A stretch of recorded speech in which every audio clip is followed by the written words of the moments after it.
Ito ang pambansang bartender ho ng Pilipinas. Ako rin ang pambansang mixicologist ho ng Pilipinas. Welcome po sa ating munting kaalaman, munting karunungan. Ay, shout out lang po sa lahat ng followers, sa lahat po ng mga laging nanonood. Sila Ronnie Bat, shout out ko lang, si Parang Jay Saptang, si Leo Reta, ayan, si Jero Masanta, si Kuya Boy, Marcidal, Dr. Basas, ayan. Kasi ko konti po sa akin nakakapanood, gawa ho ng na-hack at lock ang aking original Facebook, ano. May kagagawan ho ng isang tao. Kaya ito ang akin nakikita nyo ay, bago ho yan. So, wala pa akong followers, 12. So baka naman ho, follow nyo na lang ako, share my videos. Ano?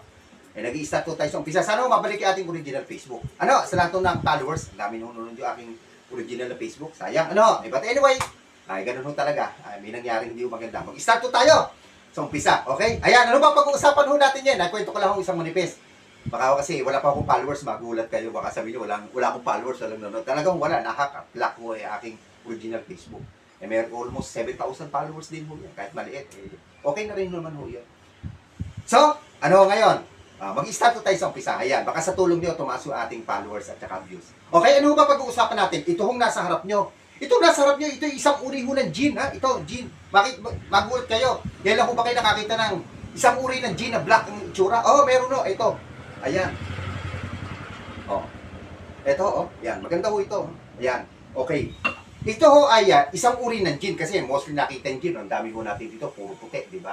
Yung Gin-Fizz gin, yung mga Tanqueray, Bombay, tsaka yung Japanese, puro puti. Tataka ho kayo, itim, okay? Talagang gin ho yan, ha? Hindi ho ibang alak yan. Sino ho ba to? Ito ho ay, ang tawag ho dito ay Jerry Thomas Gin. Dito ho sa ating nakaharap po sa inyo, ha? Okay, Jerry Thomas Gin. Ang real name ho niya ay si Jerry Maya P. Thomas.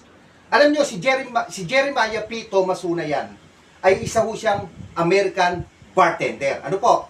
Nag-start po siya mag-bartender no October 30, 1830 at natapos o hanggang December 15, 1885. So 55 years po siyang naging bartender.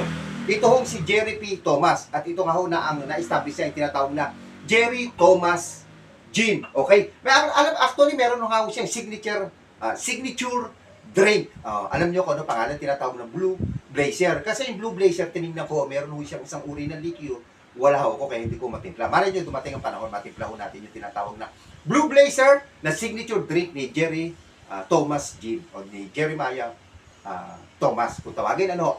Ito ay may 43 alcohol by volume. So ibig sabihin, no, ito ay may 86 proof. Ano ho?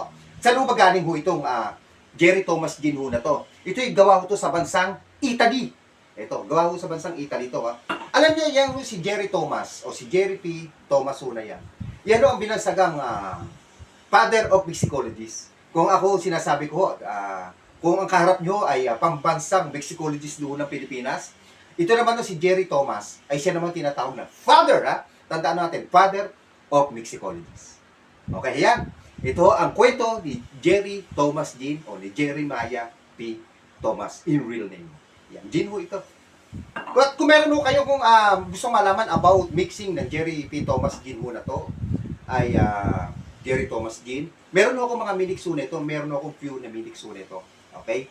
At ipopost ko ulit, ipopost para kung makita nyo. At well, kung may kayo naman i-request na mga type of mixing about Jerry Thomas Gin, ay comment down below, gagawin ko para sa inyo. Ano? Ay sabihin nyo, Mr. Lance, paghalu-haluin mo nga ito, timplahin mo ito. Wala akong problema, gagawin ko sa inyo. O, Mr. Lance, ano ba pwedeng timpla dyan? Igagawa ko para sa inyo. Comment down below. Ano? O, yan. Okay? Ano pa ho ba pag-usapan natin? Kaya kung may request ho, kaya comment down below. Comment nyo lang ho dyan. Comment nyo ho sa ilalim at pag-usapan. Ang dami ho nito, lahat ho yung titirahin natin. Ano? Ngayon, kung meron ho gustong madali na pag-usapan, ay comment nyo, uunahin ko para sa inyo. Okay? Ayan. So, paano? Isip ho ako kung ano pa ho i-content pa ho natin, ha? Sa munting karunungan, munting kaalaman dito sa portion ni Mr. Lance. Okay? Ako ang pambansang bartender ho ng Pilipinas. At ako rin ho ang pambansang mixicologist din ho ng Pilipinas. Lagi ko sinasabi, ha? At sinasabi rin ho ni Eddie Garcia. Lahat ho ng bagay in moderation. Kaya drink in moderation ho tayo. Ano ho? In God we trust. Bye-bye guys. Follow and share.